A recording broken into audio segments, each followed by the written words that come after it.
હવામાન ખાતા તથા હવામાન નિષ્ણાતો દ્વારા માવઠાની આગાહી કરવામાં આવી છે। તે વચ્ચે રાજ્યના વિવિધ વિસ્તારોમાં વરસાદ પડ્યો હતો। ઉનાળાની શરૂઆતમાં જ માવઠું પડતા ખેડૂતોમાં પણ ચિંતાનો માહોલ જોવા મળ્યો। આ તરફ નવસારી જિલ્લામાં પણ કાળા વાદળો ઘેરાયેલા જોવા મળ્યા હતા। હવામાન વિભાગે દક્ષિણ ગુજરાતમાં વરસાદની 5 દિવસની આગાહી કરી છે, ત્યારે વાદળો ઘેરાતા ખેડૂતોની ચિંતા વધી ગઈ છે।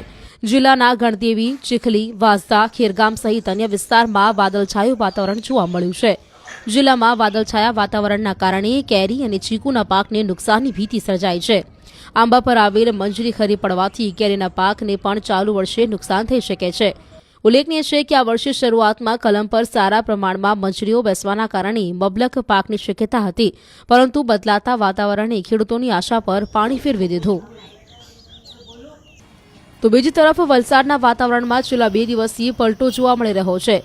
હવામાન વિભાગની આગાહી પ્રમાણે જિલ્લામાં વાદળછાયું વાતાવરણ છવાયું છે। વાદળછાયા વાતાવરણ વચ્ચે કેટલાક વિસ્તારોમાં હળવા કમોસમી વરસાદી છાંટા પડ્યા હતા। મહત્વપૂર્ણ છે કે અત્યારે જિલ્લામાં કેરીનો પાક તૈયાર થવાની અણી પર છે। એ વખતે જ બદલાયેલા વાતાવરણના કારણે કેરીના પાકને પણ નુકસાનીની ભીતિ સેવાઈ રહી છે। આથી ખેડૂતોમાં ચિંતાનો માહોલ છવાયો છે। ઉલ્લેખનીય છે કે કમોસમી વરસાદની આગાહી વચ્ચે પંચમહાલમાં વાતાવરણમાં પલટો જોવા મળ્યો। વહેલી સવારથી જિલ્લામાં વાદળછાયું વાતાવરણ જોવા મળ્યું હતું। હાલ પૂર્વહારમાં મહુડાના વૃક્ષો ઉપર મહુડા ફૂલ ખીલી રહ્યા છે। તે વચ્ચે વરસાદી માહોલ છવાતા વાતાવરણમાં ઠંડક પ્રસરી હતી। ડાયમંડ નગરી સુરતના કેટલાક પંથકમાં મોસમે મિજાજ બદલ્યું। કામરેજ, માંગરોળ, ઓલપાડ, માંડવીના વાતાવરણમાં એકાએક પલટો જોવા મળ્યો હતો। વહેલી સવારથી વાદળછાયું વાતાવરણ જોવા મળતા ખેડૂતોમાં પણ ચિંતા ફેલાઈ હતી।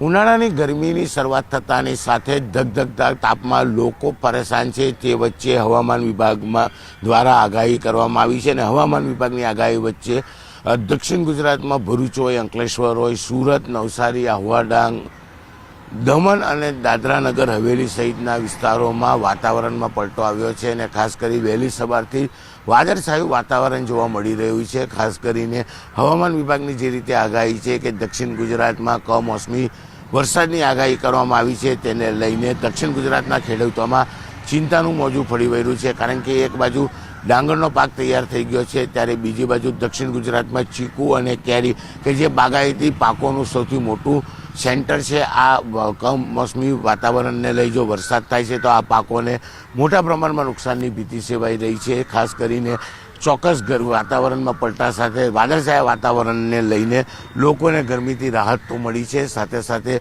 દક્ષિણ ગુજરાતના ખેડૂતોમાં ચિંતા છે કે જો કમોસમી વરસાદ થાય તો ડાંગરનો પાક સાથે બાગાયતી પાકને મોટા પ્રમાણમાં નુકસાનની ભીતિ સેવાઈ રહી છે। પણ સામાન્ય વ્યક્તિને ગરમીમાં ચોક્કસપણે એક દિવસની રાહત મળી હોય તેમ કહી શકાય છે। જે પ્રકારે વાતાવરણમાં પલટો આવ્યો છે, દક્ષિણ ગુજરાતથી નીચેના વિસ્તારોમાં કેટલીક જગ્યા પર કમોસમી વરસાદ થયો છે, ત્યારે દક્ષિણ ગુજરાતમાં ભરૂચથી લઈ વાપી સુધી અને દાદરાનગર હવેલીથી લઈ દમણ તમામ જગ્યા પર વહેલી સવારથી વાદળછાયા વાતાવરણ વચ્ચે કમોસમી વરસાદની આગાહી છે, જેને લઈને લોકોને ગરમીમાં રાહત મળી છે, પણ ખેડૂતોની ચિંતામાં વધારો જોવા મળી રહ્યો છે। કેમેરામેન જીગર ગુગલ સાથે કીર્તેશ પટેલ, ન્યૂઝ 18 ગુજરાતી, સુરત।